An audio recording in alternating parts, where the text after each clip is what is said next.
Anybody happy? I cannot believe that it's almost November. Does anyone else, does that feel weird for you, Oriana? It feels so weird for me. Completely insane. I refuse to believe it. Refuse. The year is almost over. I wish someone happy Yeah, holidays the other day. I'm very crazy. uncomfortable with all of this. Anyway, well, it's our last webinar of the year. We're very excited. Thanks for everyone joining. We had over 75 people sign up for this, so we know that there are many of you that will be getting this lovely recording. And thank you for all of you that have submitted questions. This is the most we've gotten for submission questions, Oriana. So that's a testament to how excited everybody is to hear and chat with you. A couple of little housewarming things. Amanda says for the recording, it's better to keep your videos off. So if everyone can keep their videos off, it'll help us because what we do is we take this recording and then we will add it to our website. And there's probably some other technical things behind that that I don't know. So when I say Amanda says it, it's just we do what Amanda says at this company. And that was what she said. So the only two cameras that will be on for this webinar will be Oriana's and myself. My name is Dana. I'm the founder of The Influence. And we're super excited to end our year having Miss Oriana, head of publishing at Kickstarter. As you guys know, this entire year that we've held these webinars have been about different entities coming on to give expertise in areas that will help and affect your Kickstarters in a positive manner. So it's really nice to end the year having Oriana come on and tell us all of the new things that have happened in 2025 as a recap, giving us some stats that we're not aware of that have happened in 2025. And then also too, there's some nuances, even the influence who've ran over 50 campaigns this year. Every time we jump onto the platform, we're like, that changed. Normally in a positive way, of course, as well, but giving us the ability to know what those nuances are in case you don't know or you didn't run a Kickstarter for the last couple of months and you're thinking about running one in early 2026 so you're prepared and set up for success. So today that's what we're going to do. We're going to go over all of those things, and please feel free to throw all of your questions in chat. I'll be monitoring those. We also have submitted questions, and then we have a couple of our own questions as well. But I don't think Oriana needs any introduction. I'm pretty sure everybody here knows who she is. Just in case, head of publishing, Miss Oriana. Dana, it is always such a pleasure to be with you anywhere. In fact, I'm going to be physically with you in For just the a few next eight days. days. Cannot wait. Yeah, I'm always hyped. Thank you so much for having me. I am gonna do two things just to like set some expectations at the jump. I saw these questions. They are incredible and like incredibly nuanced. So I just want to like do a little quick refresh of like what my job is so I don't just kind of like let you guys down for the next hour. As head of publishing, I often say that my job is like one part publishing industry expert, one part crowdfunding consultant, one part life coach, and one part cheerleader. None of those roles involve tech support, or like tax compliance or like all of the like real nitty gritty. I am like basically here for the vibes and the like high level strategy. So like we can read all of these questions aloud, and for 30 to 40% of them, I will say, I do not know. That is a question for our support team. Dana, you and I should talk about this. You should get somebody from CS to do a webinar with you, and like I We can help love that. facilitate that for Yeah. sure. But I just want to let you all know it's fine to ask. I'm going to be very upfront with what I don't know because I certainly don't want to be here out here giving you bad advice. So that's my sort of like preamble. Hope everybody is okay. I didn't see anybody leave the chat, so like I guess, you'll forgive me.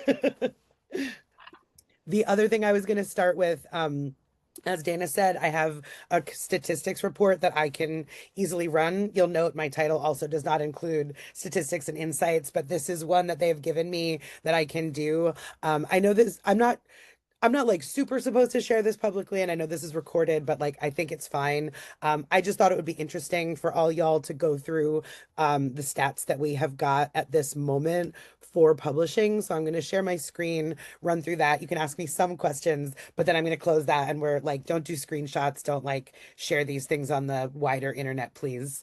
We Yeah. do, before you share to make sure it's Yeah. okay, everyone gets this recording. Is that okay? Yeah. I mean, it's fine. Okay. Like I'm just saying, and also to all the people who might be watching the recording, there are ways in which I'm meant to like share public stats, and this is not exactly it. So like, if you're writing an article, send me an email, and I'll like get you all the numbers you want. This is more just a like overview, like again, like a vibes check so you can know sort of like where we're at. In fact, you know what? Maybe why don't I just like save these things as words rather than sharing the actual charts? That's probably the safest thing. I want to give you guys this information, but yeah, I don't want to get myself in trouble for having it like uh go beyond this conversation. So There's nothing we can do once we have the recording. So it's whatever yeah, for the both totally. of us. Yeah. Totally. All right, well, so I will just let everybody know, all time pledged to publishing at Kickstarter, $425 million. We have 3.4 million all-time backers and all-time raised $388 million. I love this category. It is so exciting. Our year-over-year growth in publishing has gone up every single year since 2015. And just so data for this year is not fully complete yet. It's obviously only October, but also since campaigns run for up to 60 days, we won't have all of 2025 on lock until like February. So these numbers will even go up. But so far this year, there have been 4,500 publishing projects launched, 2,200 successfully funded, and the overall success rate is 55%. Anybody who's heard me do a talk before knows that that overall success rate, I believe, does not tell the full story. That is true and accurate, but also the publishing category, like all of Kickstarter, will always have like a small undercurrent of people who kind of derp out a campaign, throw it up on the internet, hope to be showered by like magical internet money. Those people screw up our statistics and it makes me sad. So the other numbers that I like to share about success rate, I'm uh, not responsible for a baby, but I'm still going. okay. You want me to block for you? I'm gonna block for you. Uh, Hey guys, if you're not muted, please mute yourself. Oh wait, now Oriana's muted. I came back. If you need to yell about a baby on purpose, go ahead and interrupt me. That's fine. Just try not to do it by accident. Um, Okay, anyway, heightening the anticipation. I also like to look at projects that get at least 25 backers and assess that success rate because to me, that's an indication that you're like really working, that you're getting beyond your inner circle, that you're taking your campaign seriously. So in publishing, the success rate for projects with at least 25 backers is 84%. I find that extremely thrilling. Okay. Some more, let's see. The percentage of backers. Wait, am I reading this right? Yes. In 2025, there have been $29 million pledged to campaigns, and of that, 64% has come from first-time backers. I also think that's really Wow. exciting. Yeah, that's much higher than in other categories. So I think again, publishing best place in Kickstarter. We're constantly seeing an influx of like new creators bringing in new backers, which is good for everybody all the way down the line. Um, Total raise a number of backers. That's not an interesting stat. Oh, I was going to also give some averages. So, average amount in aggregate for publishing campaigns in 2025. Average amount raised is just over 15,000. Average backer amount is $67. That number has been going up continuously since 2019. And it's in fact almost doubled in these last 5 years. I think that is obviously led by special and deluxe editions, but it's a super good indication that like people who are coming to Kickstarter have very different buyer behavior than your more typical internet book purchasers. And the average number of backers per campaign is just under 200 for the year. Is this interesting? Not really. I think those are the main stats that are good to share about the category. I guess another thing in here is that about 75% of the successful pledges in publishing come from the US. This is a little higher than Kickstarter overall. Our audience tends to be like a third US, a third UK, a third everywhere else. So in publishing, we're really it's really focused on US backers. And yeah, I think that's it. I think that's good from the stats page and scene setting. Anyway, I know that we have like 700 questions of which I'll only be able to answer half. So let's I don't know, unless anybody has thoughts or questions on the stats, let's get into your questions. And it's been growing like 30% year after year, really. That's kind of been like the average that we're seeing. Yeah, Is yeah. there a reason for the growth or anything that has it been Kickstarter's put more money into advertising for it? Has it been because you've been doing more traveling? I mean, I know you're never home, you're always at events. Do you think there's like I'm just curious Yeah. I where that will, growth is coming from? I will be honored to take some amount of responsibility. Certainly, it is my job to like grow this category and like bring more people onto the platform. But I do think that publishing is the best product market fit for Kickstarter. It has the lowest barrier to entry.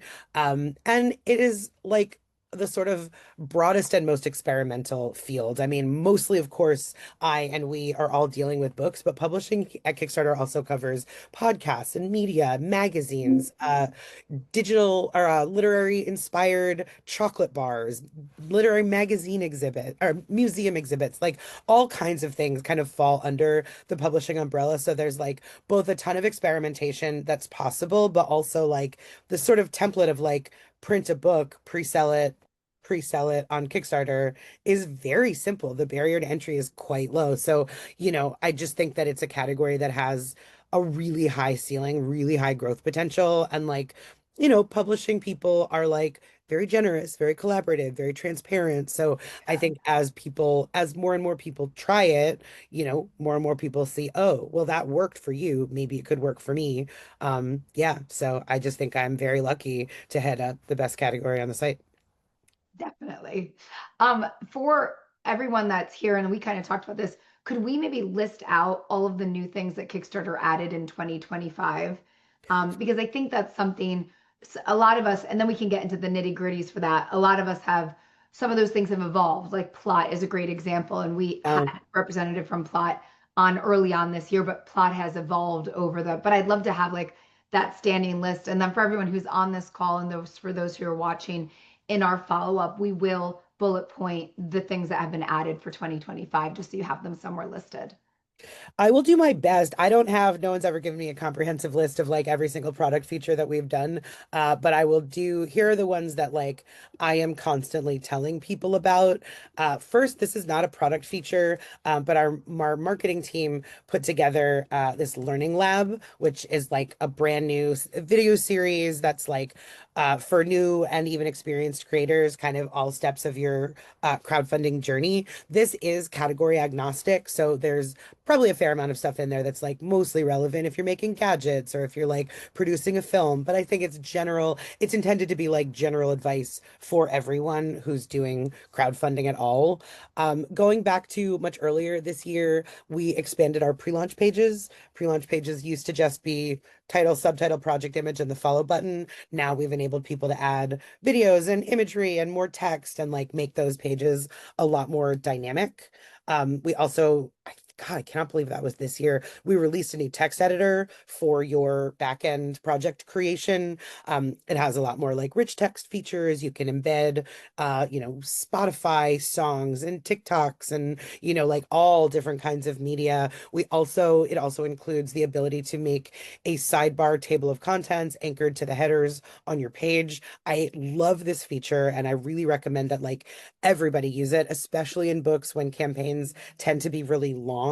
Of course, we as writers hope that every single person will read every word that we write. I am sorry to tell you they won't. So if you can organize your campaign in a way that like some folks who land there just want to know about the rewards, others just want to know about your timeline, make it really easy for folks to jump around the page.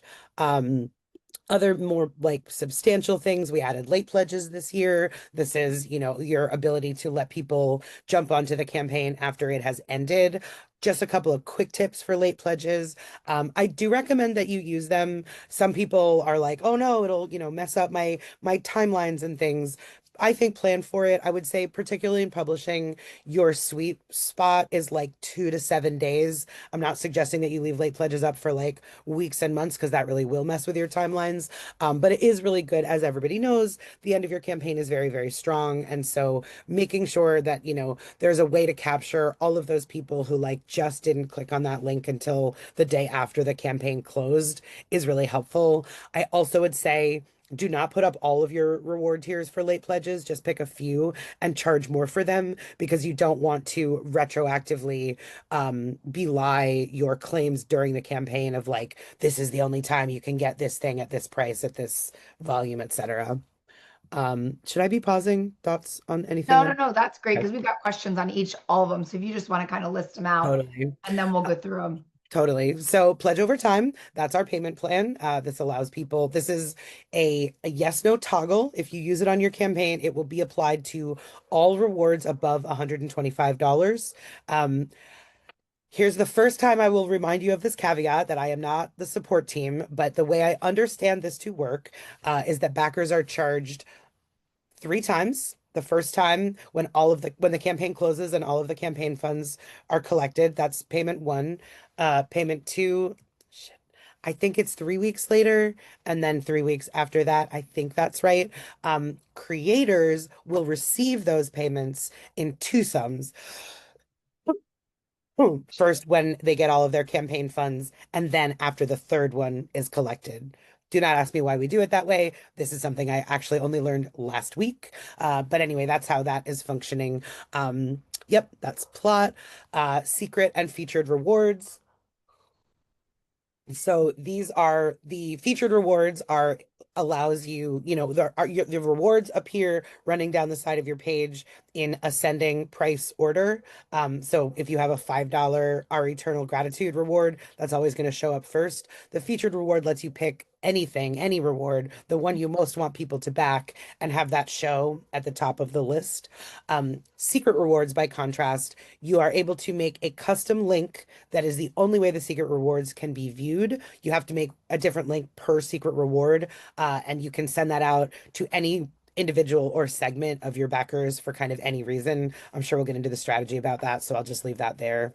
So that's secret and featured rewards. And then finally, obviously, as everyone knows, our own native pledge manager. This is the biggest thing. This is where you have all sorts of questions. This is where I know the least, y'all. We released this in May. It is brand new. And even when we were like celebrating the release, we said, it's ready. Here are the 10 things that we're adding as soon as we can. And that has like continued to shift. So like anything I tell you today, even if I think I know it, very well might change tomorrow. Like this is where you do just need to be like, when you are actually using it, ask your questions then, ask the support team, ask me. Like, this is all evolving, and this is cool. Like, I'm a book person. I'm not a tech guy, but like I work at a tech company and it is really neat to like be in the Slack channels and see the emails and watch all these like people are really the call I just came from was a bunch of the product folks talking to one of our biggest creators about really specific like you edge cases of like what if your backer what if your project has split shipments and your backer moves to a different country in between package one and package two? Like, how are we going to make sure that the like that taxes have been properly like it is really complicated stuff. So anyway, it is changing all the time. I will do my best to tell you what I know. You should find out more Of course, things. that's the one we have the most questions about. Obviously. One thing is we have a working on it newsletter. Hold on, Kickstarter newsletters. Um, because like someone will ask me, well, where do we get this information working if we don't, have access to the Kickstarter Slack channel? This is a really good place for it. Of course, now I'm not seeing it. Hold on. Hold, please. Right. Um, I have to open this in an incognito window because that's the only way to see it since I'm already subscribed to it. Kickstarter newsletter. Okay, kickstarter.com/newsletters. Sorry, I didn't already know that. Go there. There's one called Working on It. Oh, here it's called Creator Corner. That's where we're sending out a lot of like, articles that are specifically geared toward creators that have a lot of stuff about product improvements and feature changes and road mapping and all of that. So that's a good place to look. Whew. Okay. You Yep. did great. Get to So all the questions. if you missed any of that, guys, don't worry. We're going to list it out in our follow-up, and I'm going to go through each one of those as well. But just kind of giving you a general overview of all the things that have been added for 2025 and the things that will be expanded upon in 2026. So Pledge Manager is the one that we had the most questions about. And even I, as my team and myself have gone through it, even we've had questions as we've gone along the way. But the number one question we have is how soon after a campaign ends should creators aim to open their pledge manager to avoid fulfillment delays? This is going to vary creator by Okay. creator, project by project, product by product. I mean, you are going to know the most about your timelines. I will say obvious advice, build in buffers in all of your timelines anyway. But yeah, like give subtract the amount of time you're going to leave the pledge manager open and the amount of time it's going to take you to like get all of your things and like sent off to your like that's you are the one who is in charge of your timelines. There isn't general advice on this, just like do a very careful uh Assessment. count back of like when you want things to be happening and make sure that you build in time for each stage. Okay. Are there any reporting capabilities or integrations creators should be leveraging that aren't immediately obvious? you know, uh, I sure hope we're making things obvious as we add them in. I know that we're working on expanding our integrations via API with a number of things. I know ShipStation integration is like high on the list. We already have something with Easy Ship. There's an integration with Avalara. Like I'm working on hopefully next. Avalara, is that a payment? What's Avalara? Avalara is who does the tax codes. Okay. So like that, there's a deep integration for. I know there's a question about that later. Um, yeah, look at the little, question mark boxes in all the places to try to see what's new and where like integrations exist. Because yeah, we have plenty and they're changing all the time. Okay. And guys, too, we're gonna ask the people from Pledge Manager to come on in early 2026 to give us all the new updates for this too. So this is general and some, broad overview, broad strokes, but we will definitely get more into the nitty-gritty. What are the common pitfalls or mistakes creators make when transitioning from campaign to pledge management? The truth is this honestly hasn't even been open long enough that I've been collecting enough data to know that. I mean, you guys tell me. Tell me what the mistakes are that you're seeing. Talk to other creators. I assume everyone in here knows about or is involved in Anthea's Facebook group, or there's like lots of places where it is very sweet that you want to ask me these questions, but you're better off asking each other because you are Yeah. frankly like much more in the weeds of it than I am. So, yeah, talk to other folks, look at I know there's a very common like sort of project overview that folks will post in Anthea's group. See what other people are seeing and try to learn from that. Okay. How does using plot affect Pledge Manager? Yeah, I mean, this too you'll want to investigate on your own. I think that you want to ask these questions on your own. There is some amount of like friction where I think that people using plot can't fill out their surveys until you've collected their final That's correct. payments. So Yeah. there are nuances like that. If you can, in that case, it probably makes sense to wait and open the pledge manager once you've gotten all of your final plot payments. So everybody's at the same cadence. You very well might have good reasons to not do that. So like, yeah, do think about how all of these things are going to interact with one another. Yeah, plot backers can't complete the survey until their final payments.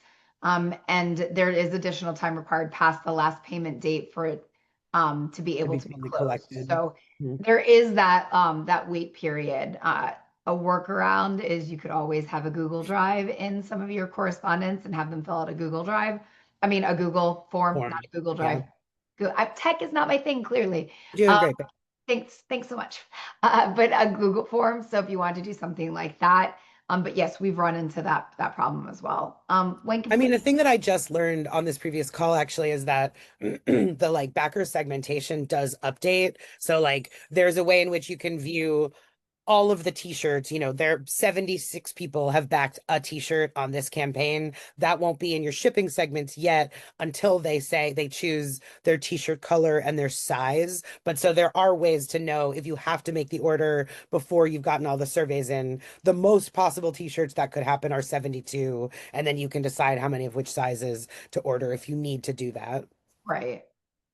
When completing Manager, there aren't always correlating categories for the tax section to the publishing industry. What options should we be selecting, and are there plans to add additional categories? Since like I said, this is run by Avalara. I don't know The answer is I don't know, but I Okay. don't believe that there are like more categories that we just haven't included. I think this is just the way these categories break down.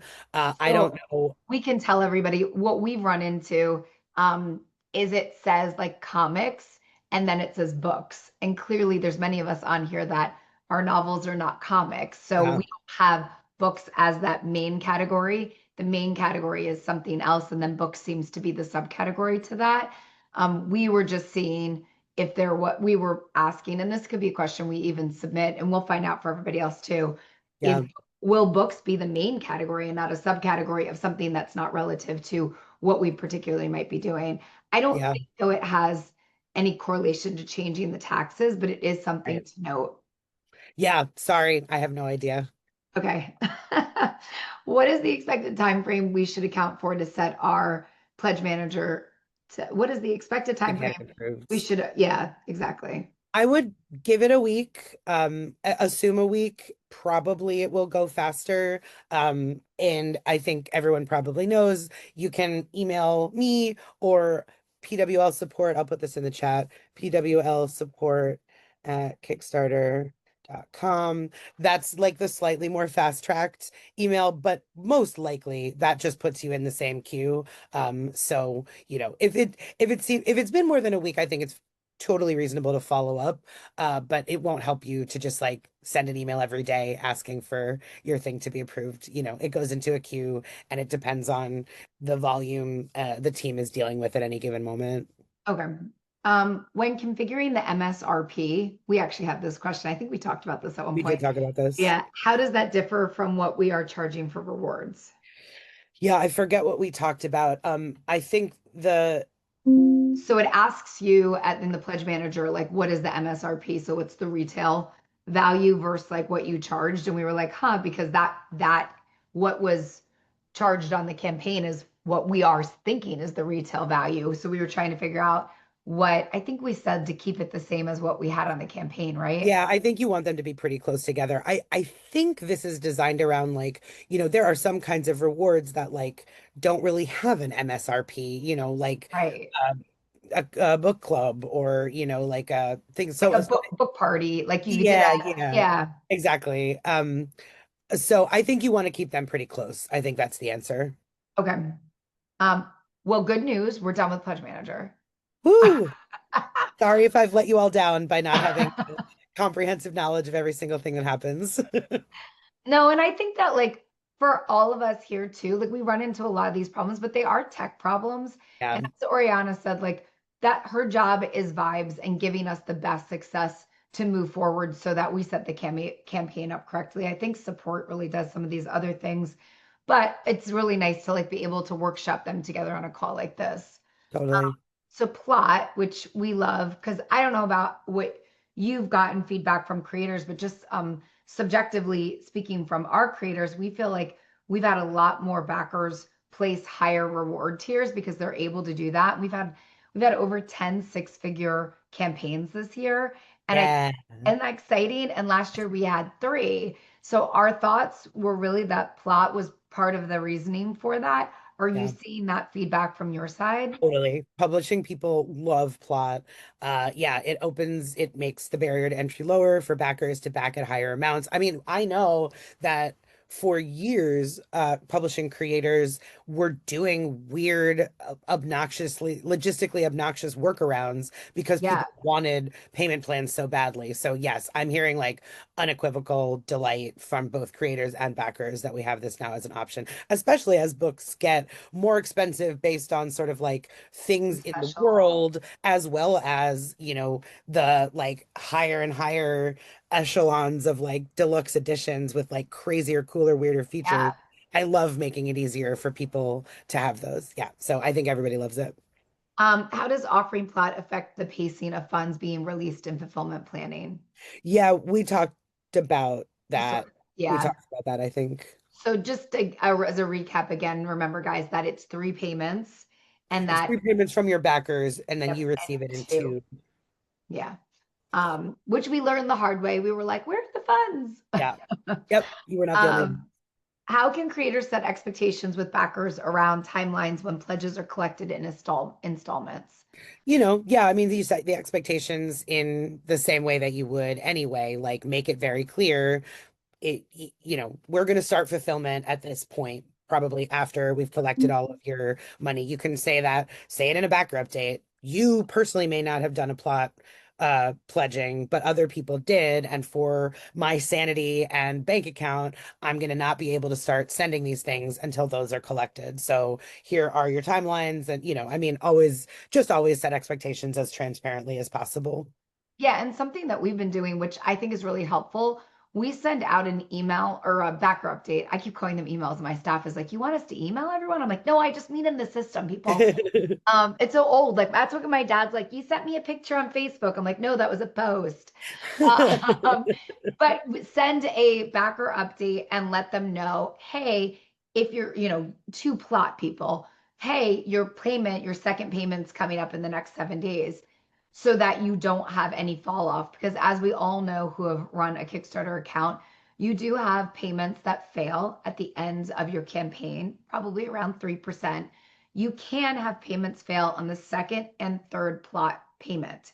So it is really good to update. You don't want someone to have paid the first one and then they miss the second, and now they don't get their reward. So you want to make sure that you're communicating with them and reminding them. I think that's a really good way to make sure. And then there is a time period where you can recoup funds. And I think we had one who didn't, and we reached out. And so you can, remind them. And that's a great way to be in communication, be present, and also to give them some education behind plot as well. Because it's probably new for your backers too. Totally. It's new for everybody. Yeah. Well, and like you said, 64% were new. So Yeah, you have a lot of new people coming to the platform, totally. some education behind that. So really nurture Totally. your backers as you're going through the experience. Are there strategies to encourage higher pledge levels using plot without overcome complicating reward structures? Have you been working on any strategies for that? I don't think I can tell you anything that, I mean, you're always when you're designing your rewards balancing between giving people lots of options and, overcomplicating both like their decisions and your fulfillment. I'm not sure that there's any different strategies specifically around plot, I Yeah. mean, do what do I what is have a go ahead. question. So like, how when you're on a website or you're shopping somewhere and they're like 3 easy installments of 29.99, or like a commercial comes up. Have you seen anyone do that? Like, hey, use plot 3 easy installments of I 99. don't know that I have. I mean, probably someone has done that in like a Yeah. backer update video or, on TikTok or like places. I mean, so sorry to let you guys know there are hundreds of categories launching, projects launching in my category every week. I am not reading every single word, checking every backer update, seeing where everybody is on Yes, she is. She doesn't sleep. Oh boy, I already don't sleep and still I can know most of the things for like 20% of my I mean, I don't know. I know a lot of things, but no, I have not specifically seen that, but that doesn't mean it hasn't happened, and that certainly doesn't mean that you couldn't do it if you want to. Yeah, I don't know how cheesy or salesy Yeah, that is, yeah, yeah. but something to ask. Oriana says something that I think I would like to say at this moment. You too can be an expert if you live on Kickstarter every day. And True. we at the Influence are always on Kickstarter. We're always looking at all of our peers' campaigns and seeing your great ideas, and we all can learn from each other. So it is really neat to be on the platform. The best way to learn about it is to actually be on it and be involved in it. Don't just be window shopping. Get I was stuff. exactly going to say that. Back Yeah. campaigns, that is the best way to know about what everybody else is doing, to learn all the best tricks, and just to support one another and to make it likelier that folks will support you in your life. Yeah. So this topic's my favorite. I don't know any pre-launch communications. I don't know if this is anyone else's really exciting place, but when we had those new features for pre-launch this year, that was the most exciting day of my year, probably more than my birthday. I was so excited. There's so many things that you can do on this page, but before I give some of the things that I've seen, are there things that you've seen that you're like, this was such a neat thing, like I would do this on your pre-launch page because it's a great way to like, the barrier of entry to the campaign. Yeah, I mean, a couple of things. I think so. Firstly, yeah, didn't give this in my list of new features, but we did release a month or two ago the ability to send messages to your pre-launch followers. This is the next question, but I'm just going to go through it now. You cannot have their email addresses. This isn't like that. It's the same way that a backer update works. You send a message through the Kickstarter system that appears in their inbox as having come from Kickstarter. You can message followers of your pre-launch page, and then those will appear like backer updates once you have launched. So it will be publicly available in the updates, and they're publicly available on your pre-launch page also. I can tell you, I can give you an example of what that looks like if you haven't seen it.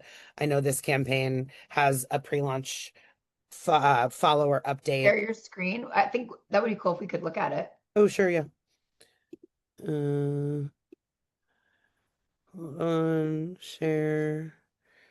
So this is the page, unbroken. Yeah. This is their regular description, and here's where the update appears. They did this because they changed the date. It used to say coming, I forget, October 15th or whatever. And then because reasons, they moved it out to next year. So they wanted to let all of their followers know about the date change. So you could read more there. It looks like they've also done an AMA. So that's how it looks on the pre-launch page. Once they are live, as I said, that will appear like backer updates. You can see all this extra stuff on my screen because I have admin access. That's not how it looks to everybody. Anyway, so that's what that looks like. I'm just gonna stop share. So Wow, they have yeah, 6,600 followers. I mean, this is gonna be a huge campaign. This is Oh, Matt Dinneman's in this. it says yeah, Oh, Brandon Sanderson is in this. yeah, and it was Oh, also announced. It was like it's being run by Sean Speakman from Grim Oak and Peter Arulian, who's another. This is a big deal anthology with here's the list of authors. Yeah, like everybody. wow. Yeah, this is going to be a massive Oh, campaign. Christopher's in this? Yeah, Jeez. yeah, Follow this, guys. This will be a good one to watch. yeah, totally. I Love it. I know when they're launching, but I don't remember it immediately in my brain. But it's I think Q1 next year. So yeah, Okay. this will be one to watch for sure. Yeah, that's really neat. I love that. Okay, and that's why they had so much engagement and involvement in that too. Totally. It was also announced by like one of the biggest booktubers who has, millions of followers. So yeah, yeah, that's going to be a big one. Oh, Jen gave us an update. What did she say? Oh, thank you. I knew Jennifer would know. Jen Bean, she always knows everything. January 27th, Oh, great. 2026. It's in the about section. Nice job. Yeah, Perfect. that's a great lineup of authors. That's very Yeah. cool. So that's really neat too. Something that I really like, if you're looking to get first party data, meaning name and email addresses, you could have a reader magnet there and say like, hey, if you want to join my exclusive VIP Kickstarter list of the century, whatever you want to call it, that might have been a little too long, but you guys are authors, you can come up with something. Make it a list and tell them like, hey, I'll give you a free ebook, and they can come to that page and they can sign up, and now you have that first party data that you can put into your newsletter, or segment at whatever email marketing system you use. You can segment that out, and that that is a list worthy that is following the campaign that wants to be told certain things. Or you could say sign up for this and I'll give you a link to my secret reward. So there's a Mhm. lot of things I think that you can do on that pre-launch page that's very engaging, that can provide you that first party data, or you can just have it as a great place of communication for all of your followers. Something that, Yeah, and you had asked about so I think there are two things I would call out as like great to do with pre-launch updates. One is since we've had pre-launch pages, my conventional wisdom has been put it up for like 2 to 4 weeks as a sort of crescendo into the launch of your campaign. Now I expect those timelines will get much longer. I think people will yeah, leave them up for weeks or months to just like get those numbers up. But if you do that, start sending updates a week or two before you launch, because the way this mechanism works is someone clicks the follow button because they're hyped to back it.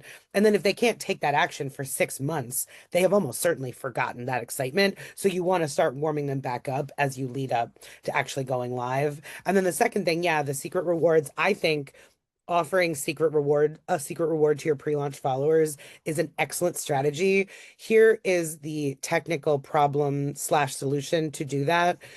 as I said earlier, a secret reward is it's an appended URL that you can only see that reward if you use that link.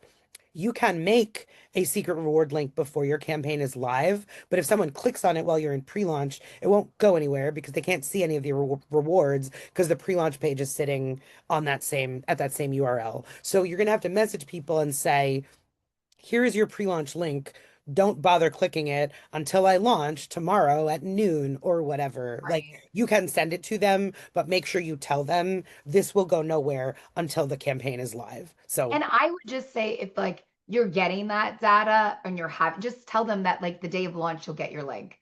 yeah, That's sure. how That's I also would fine. like, so that Totally. they're not, because they're not going to remember it or like, Right. where was that link? So just like communicate like, hey, the day that it launches and make sure that you have that where you send it out. And then also, just so you know, it's a link, guys.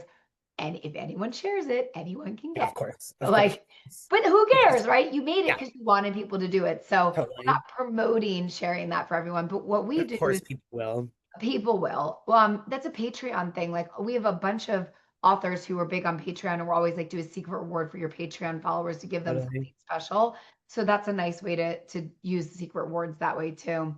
One Um, more thing I do want to say, I meant to say yeah, this at the beginning of this part. So, we currently do not have a mechanism. Once you are live, you cannot message your followers who have not backed. I am told that this is on the roadmap and that there are actually like many new innovations that we will be rolling out next year about ways to interact with your project followers post launch. But just to like complete this thought, what if you think that you can wait to send that pre-launch that secret reward to your pre-launch followers after you've launched when the campaign is live, you can't. You cannot message that group of people in any way as a right. group once you've launched. Right. And that's why I would say ask for their email addresses Totally, because that's totally, the way you want to communicate with them. totally. Like sign up here. Yeah. Also too, that's the only way you're going to ever get their email addresses if they don't back. If So, they don't back, yeah. yeah. Yep. And then once there that you go live, do you have access to your pre-launch page? Where does the pre-launch page go once you're live? Is it I gone? think it's gone. Yeah, I Okay. don't think you can access it. I think it is too. I was just making sure we were right. Um, Totally, And then that was it on that. Okay, well, I wanted to stay on that longer, but that's okay. We did all the cool stuff there. totally, totally. Advanced dashboards. This is something that I really like too. Amanda probably likes it more than I do. But I like that it's there. What are the key highlights or differences between the data under dashboards versus advanced dashboards? Yeah, it's just a lot more robust. I mean, can I screen share and show one of your live campaigns, Oh, Tammy? sure. All right, what do we have? Dakota, right? Yeah. Dakota's a great Okay. one. So I'm going to share as this loads. So advanced dashboard lives here, advanced analytics. Now we wait for 100 years as it loads. So this is all powered by a program called Looker. That's the same program that I was sharing my stats report from at the jump. It's owned by Google. It's just like a much more robust data collection tool. I'm not going to go through all of this because that's a little boring, but you get, daily pledges broken down from I don't know, they're very complicated charts where you can see stuff. Pledges broken down all the way by hour, a more granular look at refer channels and refers. So like desktop versus Android versus mobile web versus iOS, and broken down by level of pledge. Um, and even more granular with refers.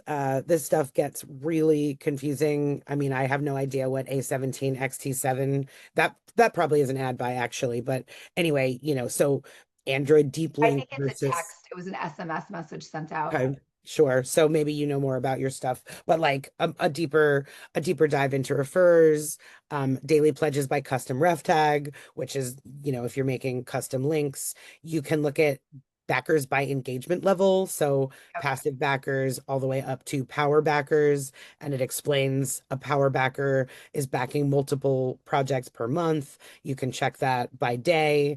Do. For us, guys, this is like super important when we're running campaign after campaign. So we pay Yeah. attention to these stats. I always tell people Kickstarter is a new revenue stream. It shouldn't be like a one hit wonder. It should be something that you start adding into your regular marketing strategy and your annual projections for sales. So if you're paying attention to this data and you're calculating it and collecting it, you can use this to further your next campaign. So I think it's really important. It's funny, Jen just asked something that was on our list.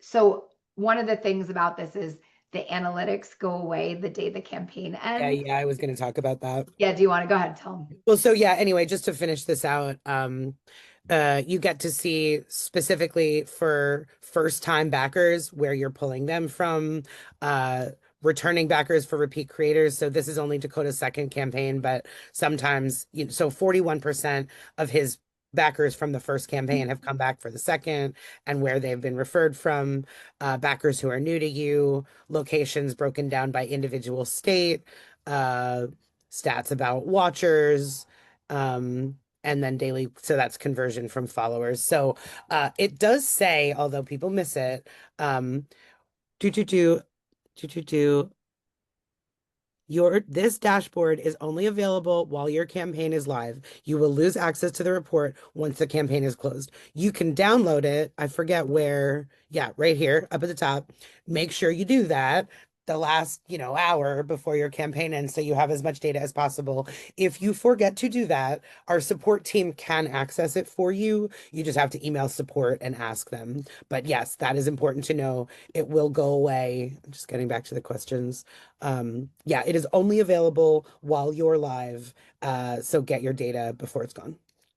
And then Jen asked, is there plans in the future to be able to keep that data after? Yeah, no, so Looker's not cheap and we pay for Looker by both by individual user and by individual instance of like interaction. So the answer is that it would cost Kickstarter like a bankrupting amount of money to leave that available for people to continue accessing all the people with all the campaigns. So the answer is no, I do not think there's any way will ever be able to expand that access after the campaign is done.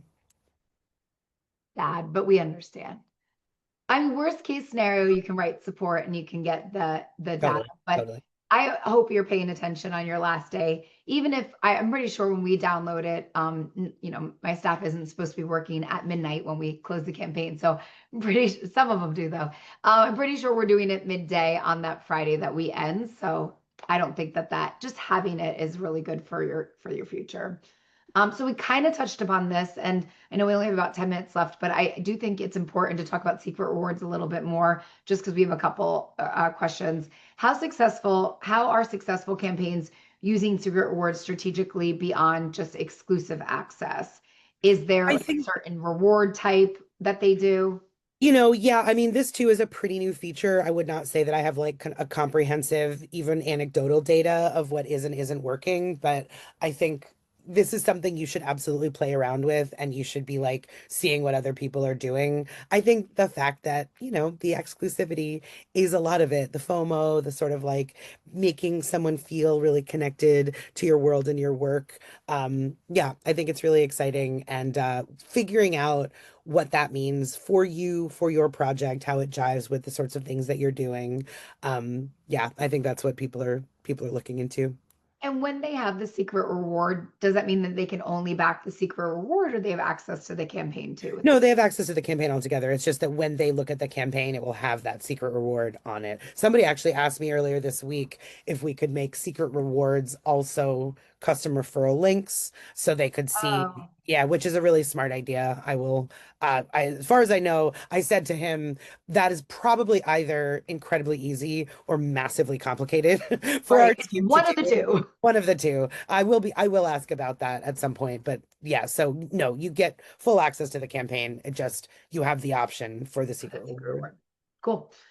Can secret rewards be adjusted or revealed mid-campaign without disrupting the strategy or the Yeah, rest? totally, totally. Just Okay. remember if you're, every backer gets one reward tier. So if you're like sending out a secret reward link via backer updates, if you're encouraging people to change their reward, sometimes people get confused. You could include some information about like, click here to manage your pledge, change from this reward to that reward, blah, blah, blah. Okay. How do secret rewards impact overall campaign performance and stretch goal planning? Probably. That's just like a really open-ended question. I mean, just do your work, make sure that like you plan for them the same way you would plan for any other reward.